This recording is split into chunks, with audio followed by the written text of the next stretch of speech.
Om Sai Nadhaya Namaha. Chapter 31. The passing away in Baba's presence of Sannyasi Vijayanand, Balaram Mankar, Nulkar, Megha, the tiger. In this chapter, Hemant Pant describes the passing away of certain devotees and a tiger in Baba's presence. Preliminary. The last wish or thought that a man has at the hour of death determines his future course.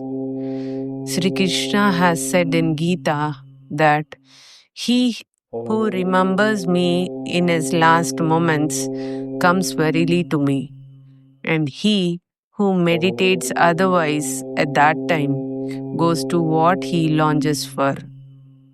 We cannot be certain that we can entertain a particular good thought at our last moment, for more often than not, we are more likely to be frightened and terrified by death.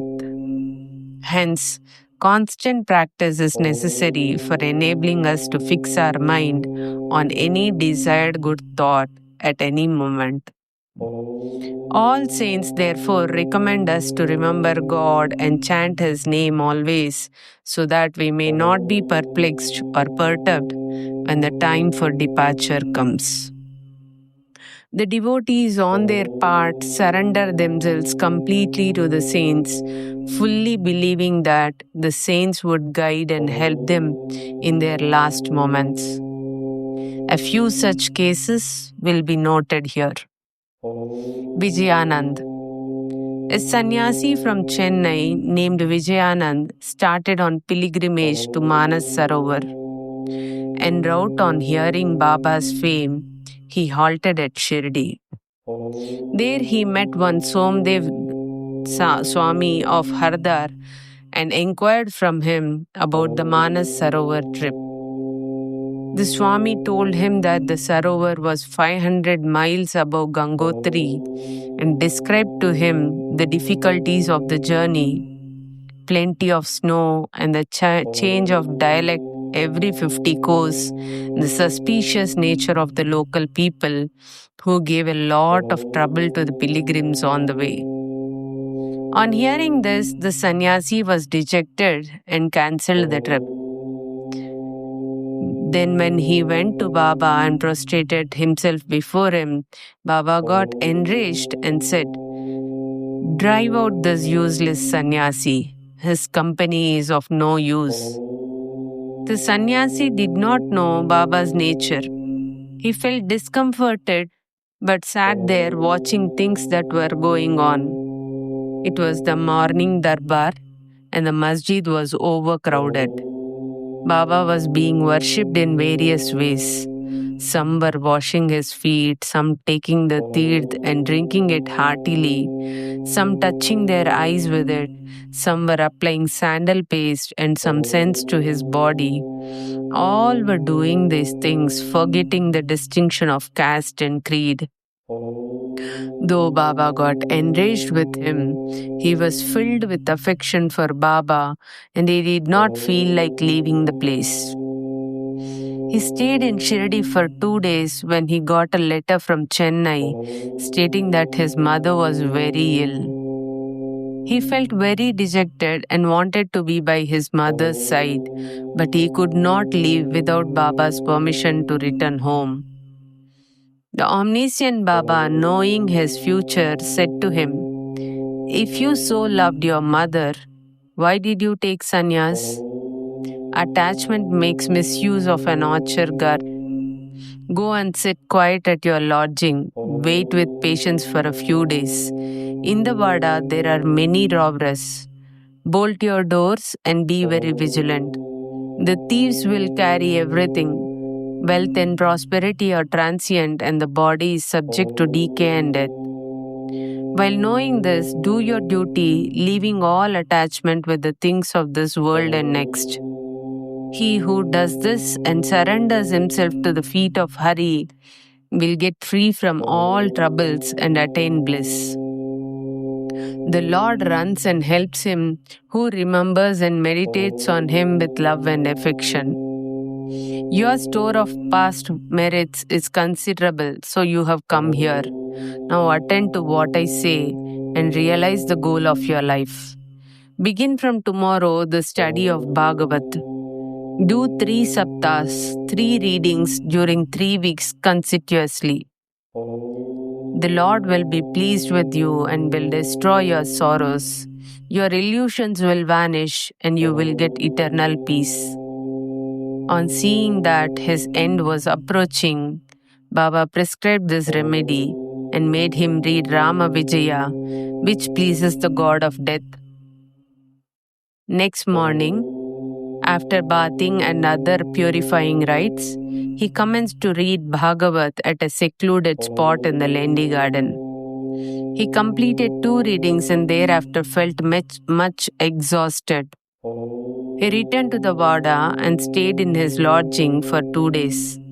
And on the 3rd day, he breathed his last on Fakir Bade Baba's lap. Baba asked the people to preserve his body for a day for a reason. The police afterwards came and on making proper inquiries gave permission for the disposal of the body. It was buried in a proper place with due rites. In this way, Baba helped the sannyasi and ensured him Sadgati. Balaram Mankar. There was a householder devotee of Baba by name Balaram Mankar. When his wife passed away, he got dejected and entrusting his households to his son, left home and came to Shirdi and lived with Baba. Being pleased with his devotion, Baba wanted to give a good turn to his life and he did it in this way. He gave him 12 rupees and asked him to go and live in Machindragad. Mankar was first unwilling to go and stay away from Baba, but Baba convinced him that he was giving the best course for him and asked him to practice meditation thrice a day in the Ghat. On believing in Baba's words, Mankar went to the Ghat.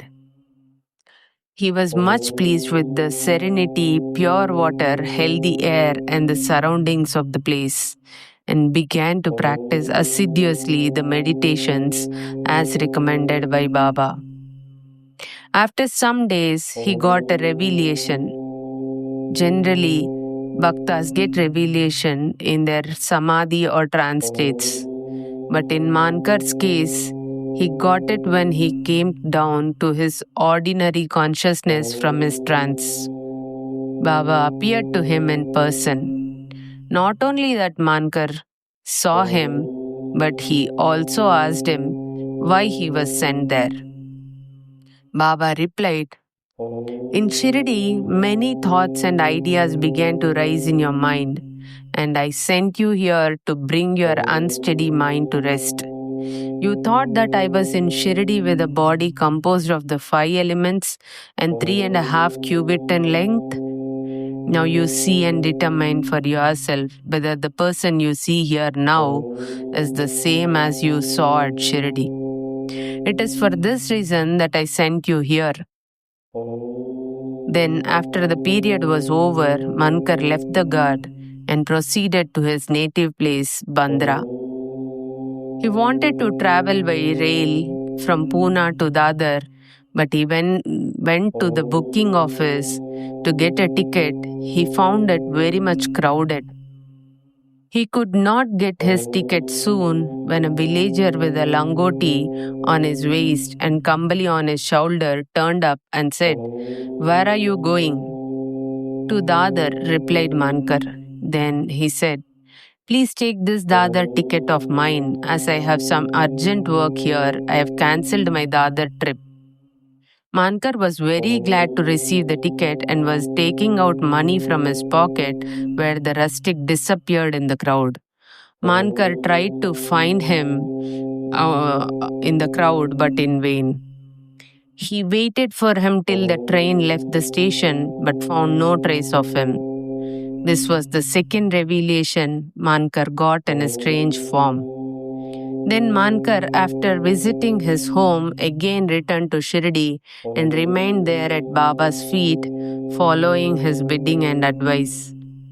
In the end, he was very fortunate to leave the world in the presence of Baba. Tatya Saheb Nulkar. Hemant Pant gives no particulars regarding Tatya Saheb Nulkar except the bare mention of the fact that he gave up his ghost in Shirdi. A brief summary of his account that appeared in the Sai Leela magazine is given here. Tatya Saheb was a sub-judge at Pandharpur in 1909 when Nana Saheb Chandorkar was Mamaltadar there. Both met often and exchanged words. Tatya Saheb did not believe in saints, while Nana Saheb respected them. Nana Saheb often told him the Leelas of Sai Baba and pressed him to go to Shirdi and see Baba. Nulkar finally agreed to go to Shirdi on two conditions. He must get a Brahmin cook and he must get good Nagpur oranges for the presentation. Both these conditions were providentially fulfilled. A Brahmin came to Nana Saheb for service and he was sent to Tatya Saheb, and a fruit parcel containing 100 beautiful oranges was received by Tatya Saheb, the consignor being unknown. As the conditions were fulfilled, Tatya Saheb had to go to Shirdi. At first, Baba was much enraged with him, but by and by, Tatya Saheb got such experiences that he was convinced that Baba was God incarnate. So he was enamored of Baba and stayed there till his death. As his end was approaching, sacred literature was read out to him, and at the last hour, Baba's Padatirth was brought and given to him for drinking. Baba, on hearing his death, said, "Oh, Tatya went ahead of us. He won't be reborn." Megha. The story of Megha has been already described in chapter 28. When Megha died, all the villagers followed the funeral procession. Baba also accompanied them and showered flowers on Megha's body. After the obsequies were performed, tears flowed from Baba's eyes, and like an ordinary mortal, Baba showed himself overcome with grief and sorrow. Then, covering the body with flowers and crying like a near relation, Baba returned to the masjid. Many saints have been giving Sadgati to men, but Baba's greatness is unique. Even an animal like tiger came to Baba's feet for being delivered from demerits. It is this story which will be narrated now. Tiger. 7 days before Baba passed away, a wonderful incident occurred at Shirdi.